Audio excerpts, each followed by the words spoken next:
em resposta ao absolutismo, surgiu um movimento chamado Iluminismo. Ele defendia a educação e a liberdade religiosa.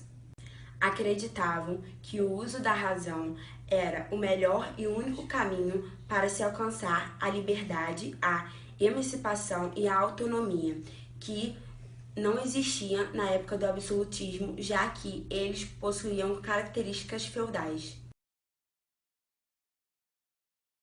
O iluminismo surgiu no século XVIII. Ele significava muito a valorização da racionalidade e ciência. Eles recusavam muito dogmas da política da igreja e foi uma época assim onde tudo ficou às claras, tanto que o nome é iluminismo. Eles valorizavam muito mais as pinturas, que não só retratavam temas da igreja, e também valorizavam muito o pensamento do ser humano e muito mais ainda a ciência. As ideias iluministas eram liberais e isso foi conquistando o povo. Alguns reis, com medo de perder o seu reinado, passaram a aceitar algumas ideias desse movimento. Eles eram chamados de déspotas esclarecidos e eles tentavam relacionar o absolutismo com o iluminismo. As ideias iluministas eram inicialmente disseminadas por filósofos e economistas. Eles colocavam a razão acima de tudo. Eram contra o absolutismo e suas características ultrapassadas. Também criticavam o mercantilismo e os privilégios da nobreza e do clero, a Igreja Católica e os seus métodos, mas não criticavam a crença em Deus. Defendia a liberdade na política, na economia e na escolha religiosa, e eram a favor da igualdade de todos perante a lei. Estimulavam o questionamento, a investigação e a experiência como forma de conhecimento.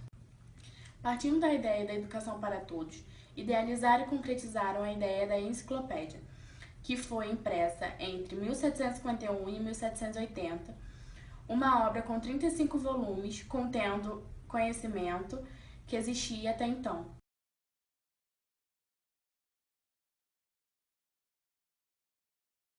Voltaire é um crítico polêmico da religião e da monarquia, que defendia a liberdade intelectual. Sua principal obra foi Os Ensaios sobre os Costumes, de 1756.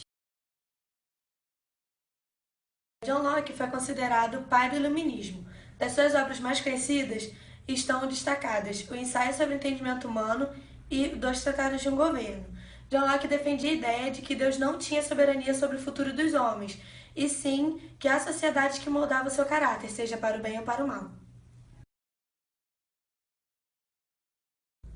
Rousseau defendia a pequena burguesia. Ele queria a participação do povo na política através das eleições. Sua principal obra foi do Contrato Social. Montesquieu fez parte da primeira geração de filósofos iluministas e a sua principal obra foi O Espírito das Leis. Ele defendia a ideia de divisão do governo em 3 poderes independentes: legislativo, executivo e judiciário. Adam Smith foi o principal representante do conjunto das ideias, chamado liberalismo econômico. Sua principal obra foi A Riqueza das Nações.